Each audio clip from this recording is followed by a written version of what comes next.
Alright, so welcome to another Ether Raids match. Today we're against Troy. This time we're against Troy, rather. Hopefully this one isn't another 40-minute match, since we have the old man yet again.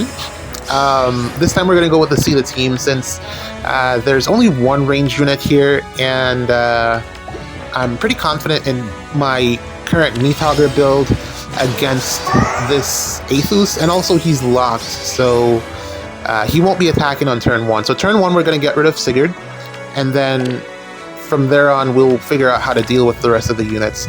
Biggest concern here is Seteth being in range of Athus when he attacks, because that's a lot of additional firepower. So I'm going to try to play around that as best as I can. And then, you know, we should be able to clear the map from there. I didn't want to try to Gale Force this with the Tana team, because this, with Seteth support, it probably would have been impossible, especially with Dual Leer, for me to win any speed checks, and then also to just kill anything. So yeah, that option was immediately off the table once I saw Seteth.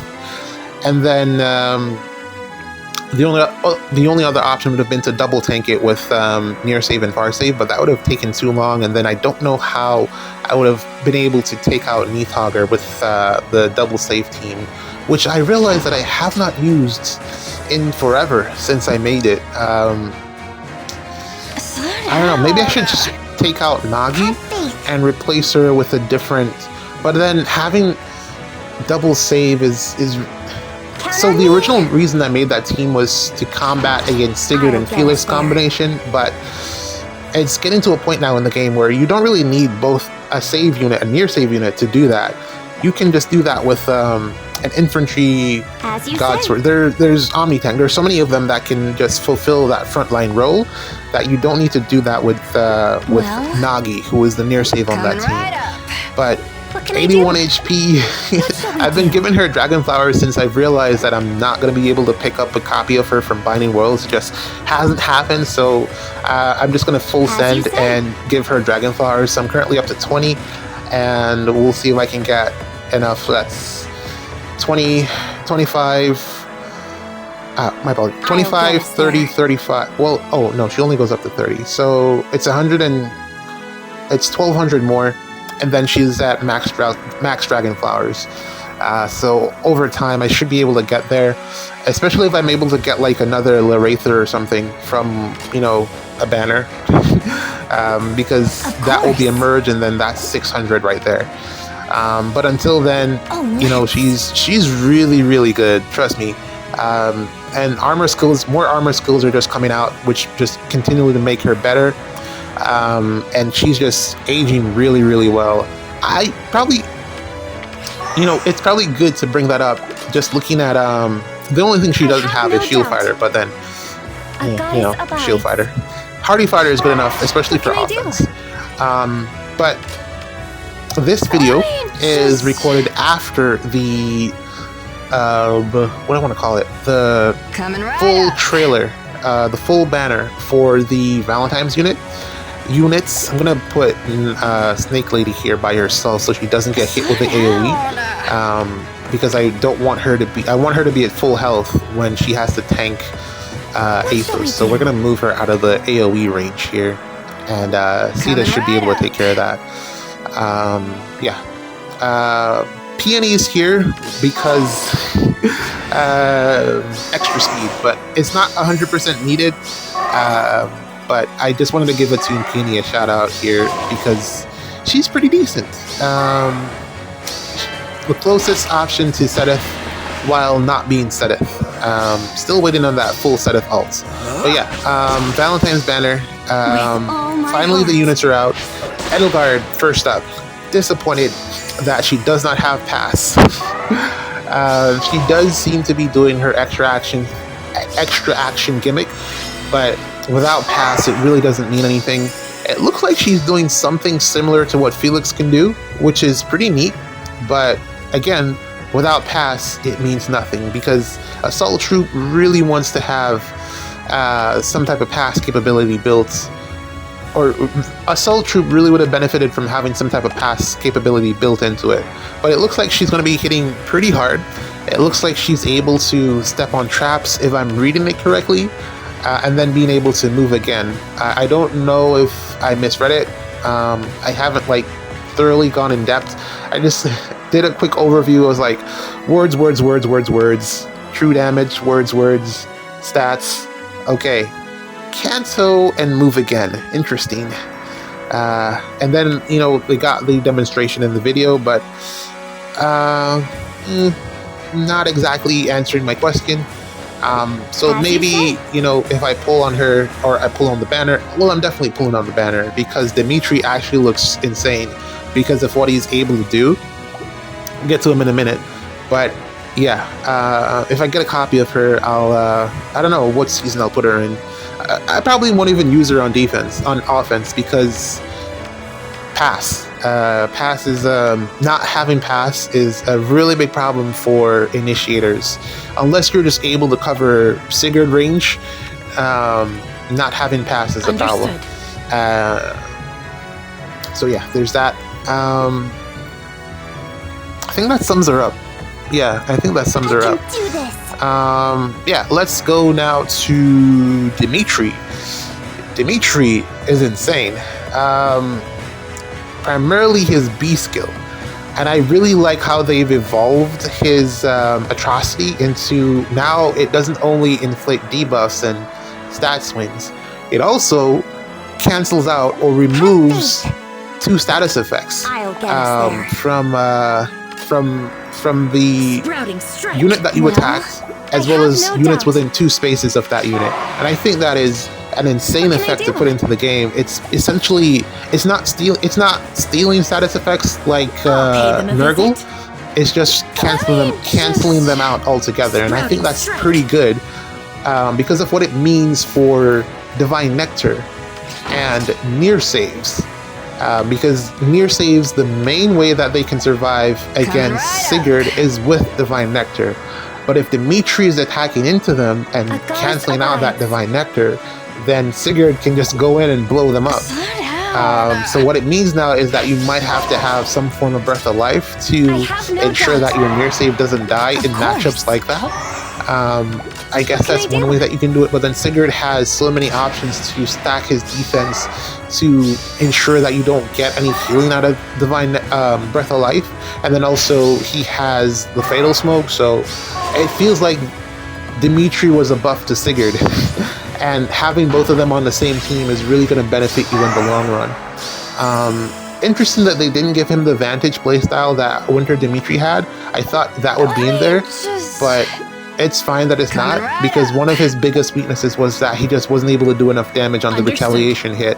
So we don't have to really worry about that with this version of Dimitri. He's just a player phase unit through and through, and I think that was a good decision for this particular build of him. I don't like the fact that he's kind of leaning a little bit into Edelgard's extra action gimmick, but then if she has 3 or 4 actions, then I guess it's fine for him to have 2. I guess it's fine. But that seems to be the direction that they're probably going with Dimitri in the future, and I can see it making sense. It makes sense for him to have that additional action just to keep up with Edelgard, because she's clearly in the lead. I mean, Edelgard, of course. But yeah, I think he's insane. The damage output from Haze Slice isn't exactly what I thought it would be, but it doesn't look like that's his main focus. It's really looking like it's supposed to be to help him be more tanky in combination with Excel, which, you know, just increases his overall bulk. So he'll be attacking into Briar near save armors in the future, and be able to survive that because of the Haze Slice, and also that is an insane thing to put on top of it. The atrocity, the B skill also was it the B skill or was it the special? I forget.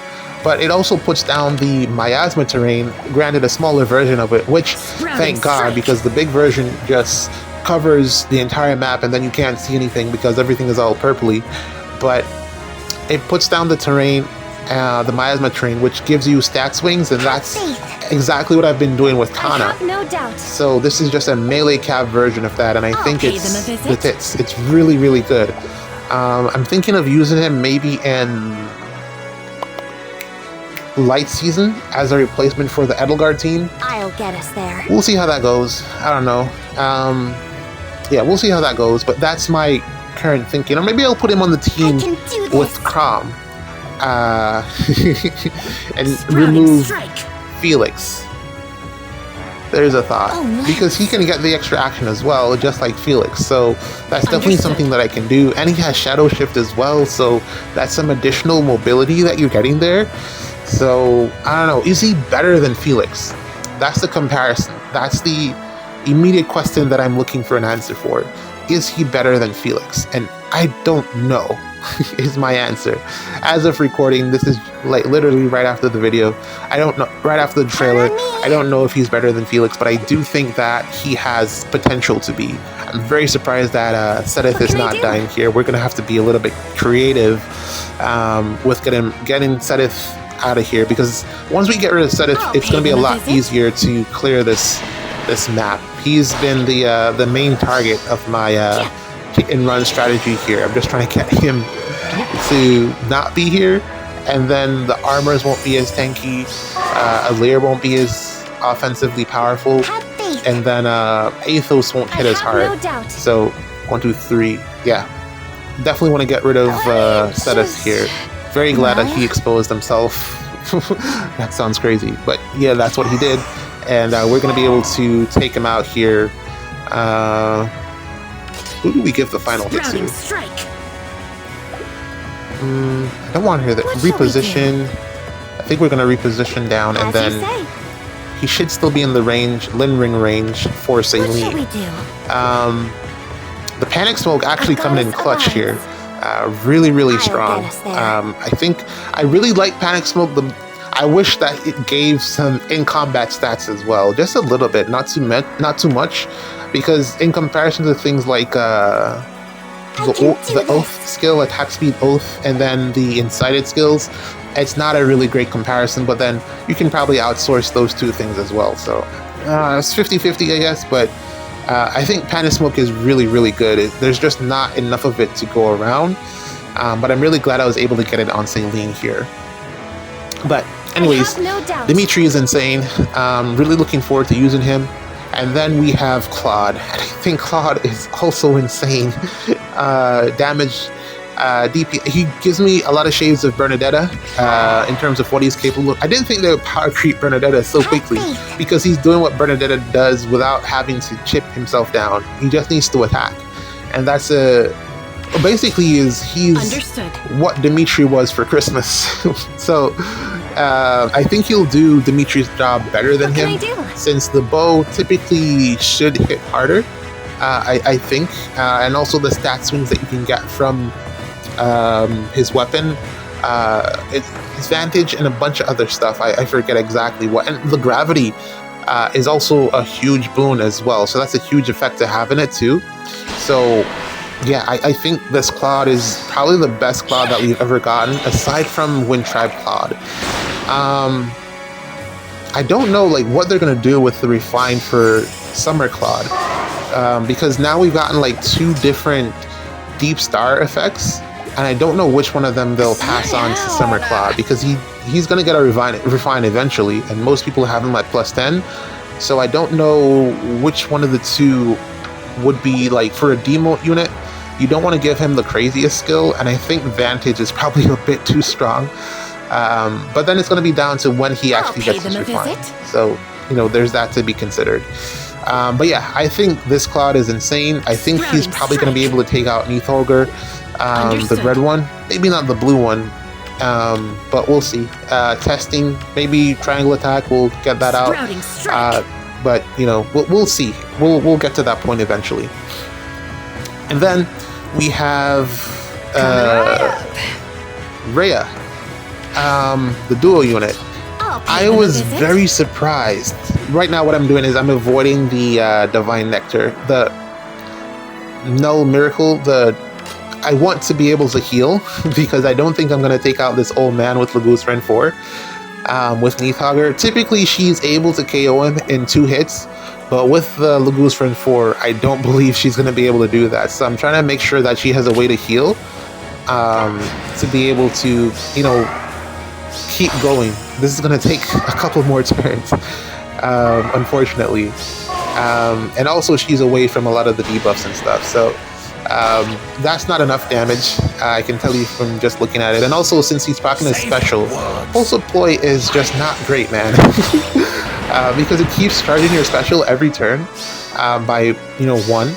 And if he had just hit the... It's not great for Astra Anima Season because of Nidhogger and her flat damage reduction based off the special. So she just gets more DR because of your special being dropped. If it was just the flat damage from the 53, he would have done a lot more damage to her. So I don't know, swap it out for Cancer Control. That's what I would like to do, but again, it's just so rare. It's a really difficult pickup to get. Maybe you could go... Is there attack res inside it? I think it is on... Yeah, on... No? Maybe. I forget. Attack res insight would probably be good on him as well, since it gives him the extra stats. Yeah. Rhea. Very surprised that she's a near save. I really was thinking that that would have been a far save Rhea, which gives me hope for green far save range armor. It's still on the cards. Maybe not on the Fallen banner. The next banner I think we're gonna get a spring, so maybe. Well, I don't think we've ever gotten a far save. What shall we do?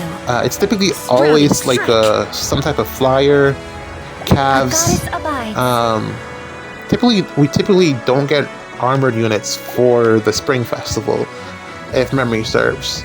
So I don't know, maybe the Fallen banner, but who would be a green armored unit?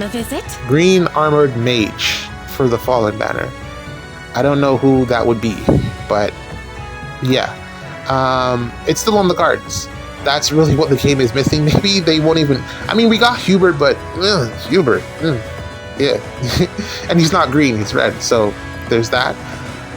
But yeah, I was very surprised that she was a near save. I really thought she was going to be a far save. I guess you could, you know, still give her the skills and she can fit in that mold. But it's different being built for near save versus being built for far save. There's a lot more focus into your stat distribution and being able to have a guaranteed follow-up. And that is one of the things that this Rhea is missing. When you're a near saver, you don't really need the guaranteed follow-up. You just need to hit once. Your goal is to not kill but to survive. As a near saver, that's really the goal. But when you're far saving, being able to kill is a huge boon. Again, I guess it's the same, but typically it's easier to get a guaranteed follow-up or to have a guaranteed follow-up and still be a competent far save. Looking at Nidhogger.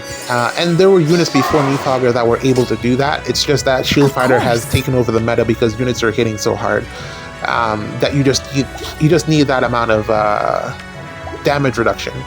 Fjorm comes to mind, being able to double. As you say. As a far save, and as a near save as well, because she's that quick.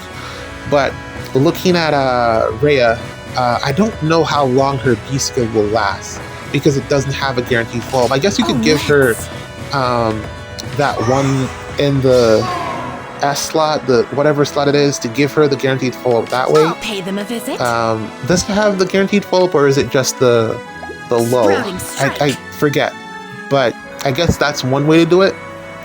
Slick Fighter, I'm trying to remember the name of it, but I can't. It's not Slick Fighter, it's the other one. But I guess that's one way to get the guaranteed follow-up if you want to run her as a near save. But it's the same thing with Fallen Rhea. What can I do? The B skill that they gave her was just like... If it was inheritable, I would have been okay with it. But it I'll is... pay them a visit. It's just not great. It's really great for AoEs. Which I guess is a direct counter to Sigurd, and also the Miracle is a direct counter to Felix, because that's one of the things that allows Marnie to constantly survive against Felix, because she has that Miracle effect. So I guess that's, you know, the two main targets, and also Hearthvelger as well, because Hearthvelger just hits so hard. But overall, I don't know. I'm not a fan of the B skill. I'm just not. Because you can still have the Miracle and not have the AoE damage reduction built into the B skill, because you can outsource that, or you can just get some outsourced healing. Either of those two things would have worked against Sigurd and Felix. So, yeah, I'm not a fan. I don't know. It'll be interesting if she can work as a far save, because Marnie does work as a far save, but it takes so much. If you're thinking about it, does she have Slain? I forget. I don't remember if she has. She must have. I think I saw Dragon's Roar at 3 cooldown. Yo, Céline is carrying on this match. She's pretty much doing everything that I need her to do, which is pretty great. Panic Smoke really is coming in clutch, and the 4 hits, yeah, they're just working out in my favor. But yeah, I don't know if she'll work as a far save, but since Marnie is able to do it, granted, mostly with Shield Fighter, then I don't see a reason why Rhea would not be able to, especially since she doesn't have a perf skill in her A slot. Her perf skill is in her B slot, and it's really just focused on AoEs. So you can really swap that out for, and also there's some true damage reduction in there as well. I'm not saying that it's just AoEs. There's some additional stuff in there as well, but you can swap it out for something else, Shield Fighter, whatever the case may be, to make her geared towards far saving. And I think she has a lot of flexibility in her potential builds, because she came out as a near save. I think she has a lot of flexibility in her potential builds, especially if you wanted to give her is it Sylvain Shield, the one that neutralizes armor effective damage. Since she's not, really dependent on speed, she's expecting to get doubled. You can just remove that altogether, just to avoid negative matchups versus Micaiah and the Chroms, and that I think is probably going to be her best build. Remove armor effectiveness and then give her, I don't know, Shield Fighter or something, which is a big upgrade in comparison to the Neathhoggers. Yes, she'll be getting quad hit quite consistently, but I think she has enough bulk to survive a 4th hit from someone like from Lynn. I think it should be fine for her. She has enough defensive bulk to survive that. If you want to turn her into a far save. Granted, that's a ton of fodder, but I think we're going to definitely be getting Hector on that AHR banner. I definitely think he's going to make the cut. So you will have at least one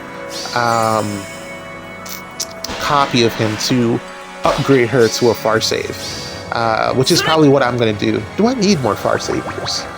Especially one that's going to be requiring Shield Fighter. I don't know. I'll think about it. I do know that I don't need any near savers. Keep it coming. And we get a lair as well. Okay, so now all we gotta do is take out this old man who has been a pain. I'll pay them a visit. This is such an interesting interaction with Céline. What's happening there is that she's proccing her miracle. What can I do? Because old man has Vantage. Old man has Vantage, and essentially she's healing because of finish. I'll pay them a visit. So yeah, that's why I built her like that. Not the greatest for allowing her to win speed matchups, but she's pretty well with being able to loop the miracle. Coming right I don't know what I'm gonna do here, because one, I need the pots, and two, I would like. Okay, never mind. We're gonna have to tank for another turn because old man is tankier than I expected. Yeah, divine. What? Not divine. Dosage playing a big part in him just being extra tanky, because he would have been down to a number that I would have probably been able to one-shot him, but he healed quite a lot again. So yeah, let's start making our way to the pots here. Also, I've been seeing quite a lot of people actually hating on the Valentine's banner because it's not original in the slightest. Everyone is pretty much just saying that it's just a powered-up version of the Winter banner, which, so far, in the way that I've been describing it, a lot of it has been with comparisons to the Winter banner that the Three Houses units came out on. Yeah, it really does feel like they're just, upgraded versions of the winter heroes. I mean, Dimitri's literally still on a horse. The only difference is he has a sword. So, As you say. really not a big change there. I guess, Hay Slice versus No Quarter, there's that Understood. comparison as well. But yeah, it really just seems like an upgraded version of the Winter Banner. And if things pan out in the same way that they did when the Winter Banner came out, then we're in for a rough couple of months, because after the Winter Banner came out with the Three Houses Winter Banner, the power creep went insane. So I don't know if that's what they're planning this time around. Hopefully no. I'll But pay them a visit. yeah, not looking forward to that. Who was the dual unit on that banner? It was Edelgard, Dimitri. Claude was not on there. Of course. He was a demote. Yunaka. Okay, Yunaka and someone else. I forget who. Blue, green. Who was red? Was there no red?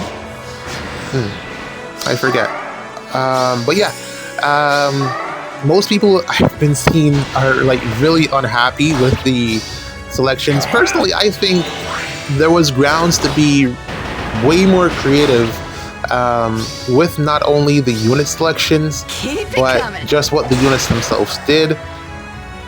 I mean, how many times are we going to get an Edelgard ult? Well, to be fair, she didn't get an ult last year, I don't think.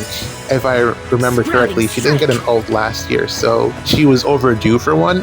But I feel like this wasn't the opportunity to, because she's just doing the same thing that her winter version does, with basically more damage. So this probably, I mean, what other banner would you put her on? I don't really associate Edelgard with Valentine's Day. I'm being honest. I don't really see that for her. Claude, I do. Yeah, I can understand that. Dimitri, also, I don't really associate him with the Valentine's theme either. He's really more of grumpy, angry, evil man. Not evil, but, he has some stuff going on. So I feel like there are probably better choices. It would have been okay if Hubert was like one of the main characters. That would have been fine. Maybe he doesn't. Well, he definitely wouldn't sell well because it's Hubert. And that's probably one of the reasons that they went with the Three Houses Lords, because it always sells. But yeah, I think they should have went a different direction with the character selections at the very least. Ash could have been, the one doing the stuff that, well, then Deep Star is pretty much Claude's thing. Understood. Okay, so maybe Claude had to be there. But Dimitri didn't have to be the one that had the Hay Slice. That could have been someone else. And then Edelgard didn't need to be there at all, because she's just doing what Winter Edelgard does, and it's not that different. Aside from the extra action stuff, someone else from Three Houses could have done that. So there is room there for being able to include some different Three Houses characters, which they don't do a great job of doing. It's always the Lords. Kind of annoying. But also, I mean, what sells sells. Why am I complaining? Edelgard is great. GG's.